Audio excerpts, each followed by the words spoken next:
दोस्तों, इस कहानी में हम देखते हैं कि जर्मनी जो एक टाइम पर पूरी दुनिया में राज करना चाहता था, लेकिन जंग की वजह से कैसे जर्मनी के लोगों की हालत इतनी खराब हो गई कि जर्मनी की आम लोगों ने बस एक ब्रेड के टुकड़े के लिए ही एक दूसरे की जान तक ले ली। ये एक सच्ची कहानी है जो वर्ल्ड वॉर 2 खत्म होने के 2 हफ्ते पहले की है, जहाँ पर विली नाम के एक जर्मन सिपाही को दिखाया जाता है जो आर्मी छोड़कर भाग रहा है। उसके पीछे कैप्टन जंकर और उसके सिपाही हैं जो विली को मारना चाहते हैं, पर विली एक पेड़ की जड़ के नीचे छुप जाता है जिससे उसकी जान बच जाती है। विली भूखा प्यासा यहाँ से आगे बढ़ता है जहाँ पर उसे एक दूसरा जर्मन सैनिक मिलता है जो उसी की तरह सेना को छोड़कर छुपा हुआ है। दरअसल इस वक्त में जर्मन सैनिकों को समझ में आ चुका है कि वो इस जंग में हार चुके हैं, इसीलिए कई सैनिक सेना को छोड़ चुके हैं और उन्हीं में से यह 2 भी होते हैं। रात को ये दोनों पासी के घर के दड़पे में अंडे चुराने के लिए जाते हैं, पर घर के लोग उठ जाते हैं, इसीलिए विली के साथी को मार देते हैं। दरअसल इस वक्त खाना पैसा हर चीज की कमी होती है, हर कोई एक दूसरे को लूट रहा है, इसीलिए इस वक्त में चोरी करने वाले को सिर्फ मौत की सजा दी जाती है। वहीं विली जो बहुत भूखा है, ठंड से बेहाल है, वह अपनी जान बचाने के भटक रहा होता है। तभी उसे एक जीप दिखती है और जब वह जीप के अंदर देखता है तो वहाँ एक सूटकेस होता है जिसके अंदर एक जर्मन कैप्टन की वर्दी होती है और कुछ फल भी होते हैं। विली यहाँ पर फल खाता है और साथ ही जर्मन कैप्टन की वर्दी पहन लेता है। वर्दी पहनने के बाद उसे ऐसा लग रहा होता है कि वह खुद ही कैप्टन है। तभी यहाँ पर एक जर्मन सिपाही आता है जो विली को कैप्टन समझकर सैल्यूट करता है और वो कहता है कि आपकी गाड़ी तो खराब हो गई है, मैं इसे ठीक कर देता हूँ, और वो विली की जीप को स्टार्ट कर देता है। विली भी उससे उसके पेपर्स मांगता है। दरअसल विली यहाँ पर ऐसे बिहेव कर रहा होता है जैसे वह सच में एक जर्मन कैप्टन है। अब यह दोनों के दोनों इस जगह से निकल जाते हैं। रात को यह एक बार में पहुँचते हैं जहाँ पर सब कैप्टन की ड्रेस में विली को देखकर शांत हो जाते हैं। विली उन सबको हाय कहता है लेकिन उसकी बात का कोई जवाब नहीं देता। दरअसल जर्मनी के लोग अब जर्मन सेना से बहुत नफरत करते हैं क्योंकि जर्मन सेना की वजह से लोगों ने अपने परिवार को खोया है, उनका घर परिवार सब कुछ लुट गया। यहाँ पर विली सबको बहुत रौब से कहता है कि लॉ एंड ऑर्डर अभी भी कायम है,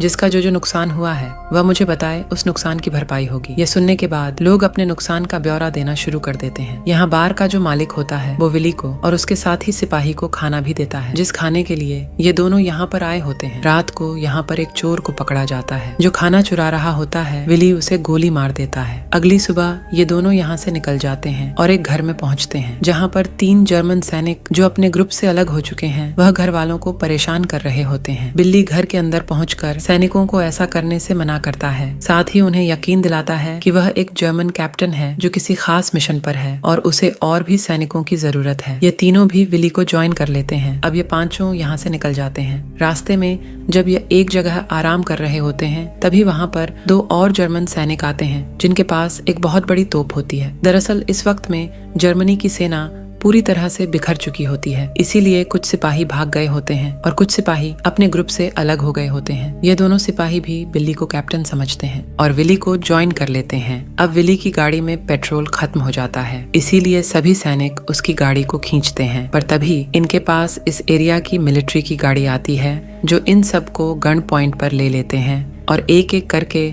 सबके पेपर्स चेक करते हैं। और अब विली घबरा जाता है क्योंकि उसके पास उसके पेपर्स नहीं है, और जब उससे पेपर्स मांगे जाते हैं तो विली कहता है कि मैं ऐसे अपमान को कभी बर्दाश्त नहीं करूंगा। मैं एक कैप्टन हूँ, तभी इस टुकड़ी जिन्होंने इन्हें घेरा हुआ है उसका कैप्टन आता है और विली से पूछता है कि मैं तुम्हारे पेपर्स चेक करना चाहता हूँ। विली कहता है कि मैं खास मिशन पर हूँ, मुझे हाई अथॉरिटी ने यहाँ पर भेजा है। कैप्टन उससे पूछता है कौन सी हाई अथॉरिटी? विली कहता है मुझे खुद हिटलर ने यहाँ पर भेजा है। कैप्टन कहता है मैं तुम्हारे पेपर्स चेक करना चाहता हूँ। विली अपनी जेब से पेपर्स निकालता है जिस पर उसका नाम नहीं है, पर देने से पहले वह कहता है कि मैं भी एक कैप्टन हूँ, तुम भी एक कैप्टन हो, इसीलिए मैं भी तुम्हारे पेपर्स चेक करना चाहूंगा। यह सुनने के बाद दूसरे कैप्टन को यकीन हो जाता है कि विली सच में एक कैप्टन है और वह किसी खास मिशन पर है, इसीलिए वह उसके पेपर्स चेक नहीं करता और विली की जान बच जाती है। कैप्टन विली को बताता है कि यहाँ पर कुछ लुटेरे वर्दी पहन कर आते हैं जो आम लोगों को लूटते हैं, उन्हें मारते हैं। विली कहता है कि अगर ऐसा है तो मैं सबसे पहले उन लोगों को सबक सिखाऊंगा। इस काम में मैं तुम्हारा साथ दूंगा। इसके बाद कैप्टन की टीम के साथ विली भी अपनी टीम को लेकर उसकी छावनी तक पहुंच जाता है, जहां पर इनकी मुलाकात कैप्टन जंकर से होती है। कैप्टन जंकर को बताया जाता है कि कैप्टन विली को यहाँ पर खुद हिटलर ने किसी खास मिशन के लिए भेजा है। कैप्टन जंकर जब विली को देखता है तो कहता है, शायद मैंने पहले तुम्हें कहीं देखा है, पर फिलहाल मुझे याद नहीं आ रहा, पर मेरी याददाश्त बहुत तेज है, मैं जल्द ही याद कर लूंगा। कैप्टन जंकर भूल चुका है कि विली वही सिपाही है जिसे वह इस कहानी की शुरुआत में सेना से भागने के आरोप में मारना चाहता था। अब ये सब के सब एक प्रिजनर कैंप में पहुंचते हैं, जहां पर सभी गार्ड्स का लीडर, जिसका नाम कर्ल है, वो इनके पास आता है। उसे लगता है कि कैप्टन विली यहाँ पर सेना के सभी कैदियों का कोर्ट मार्शल करने के लिए आए हैं, लेकिन जंकर उसे बताता है कि हिटलर ने कैप्टन विली को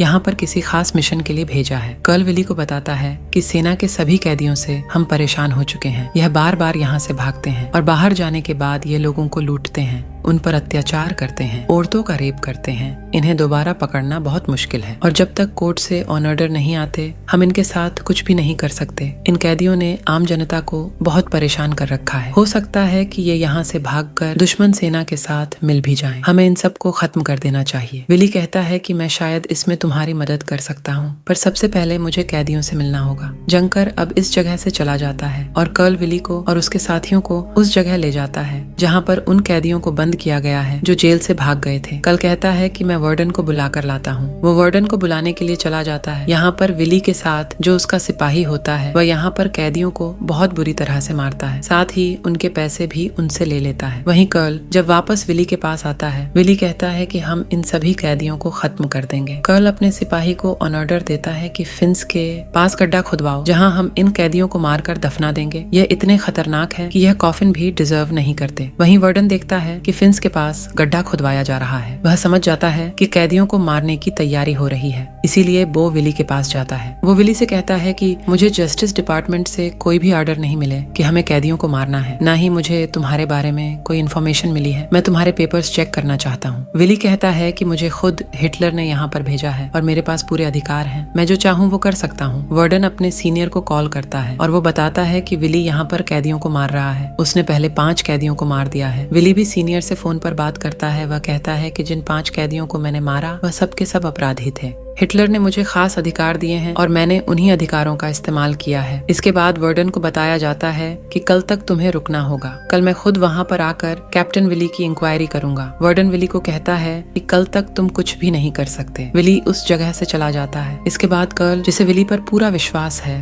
वो विली के हर फैसले से बहुत खुश है। वो जस्टिस डिपार्टमेंट के एक सीनियर को कॉल करता है और विली के साथ मिलकर उस सीनियर को विश्वास दिलाने में कामयाब हो जाता है कि विली को यहाँ पर हिटलर ने भेजा है और उसके पास खास पावर है। जस्टिस डिपार्टमेंट का वही सीनियर वार्डन को कॉल करता है और कहता है कि विली जो कर रहा है उसे करने दो, उसे हिटलर ने यहाँ पर भेजा है। इसके बाद विली और कमांडर 30 कैदियों को गड्ढे के अंदर भेजते हैं और उन 30 के 30 कैदियों को गोली मार दी जाती है। रात में फिर से कैदियों को बाहर लाया जाता है और 30 कैदियों को दोबारा से गड्ढे के अंदर डाला जाता है और 30 और कैदियों को मार दिया जाता है। अब यहाँ पर गड्ढा भरने के लिए दूसरे कैदियों को कहा जाता है, पर वो साफ साफ मना कर देते हैं क्योंकि उन्हें पता है कि यह सब कुछ गलत हो रहा है। वहीं वार्डन को दिखाया जाता है जो इन सब चीजों से बहुत बेचैन होता है। उसे विली पर शक है क्योंकि उसने विली की पैंट देखी होती है जो कि उसके साइज की नहीं होती। वार्डन को पूरा विश्वास है कि विली यहाँ पर जो कुछ कर रहा है वह गैर कानूनी तरीके से कर रहा है। वह अपने सीनियर को कॉल करता है। उसका सीनियर कहता है कि जो कुछ तुम्हें लगता है वो सब कुछ मुझे रिटर्न में चाहिए। वार्डन अपने साथी को कहता है कि मुझे शहर जाना होगा। वैसे भी यहाँ पर मेरे हाथ में कुछ भी पावर नहीं है वार्डन। यहाँ से शहर चला जाता है। वहीं विली को दिखाया जाता है वो आज बहुत खुश है, इसलिए वो सबको पार्टी देता है। पार्टी में सब बहुत एंजॉय करते हैं, लेकिन यहाँ पर कुछ लोगों की आपस में लड़ाई हो जाती है। पार्टी खत्म होने के बाद विली जब बाहर आता है तो वो देखता है कि अभी भी कुछ कैदी बचे हुए हैं जिन्हें मारना बाकी है। विली उन सब के हाथ बांध देता है और उन्हें भागने के लिए कहता है और जब वह भागते हैं तो विली पीछे से गोलियां चलाता है और उन सबको मार देता है। दरअसल विली ने आज जिन 90 कैदियों को मारा होता है वह जर्मन की सेना के वह सैनिक थे जिन्होंने सेना छोड़ दी थी और यहाँ से भागकर वह आम लोगों को लूटते थे, उन्हें परेशान करते थे, साथ ही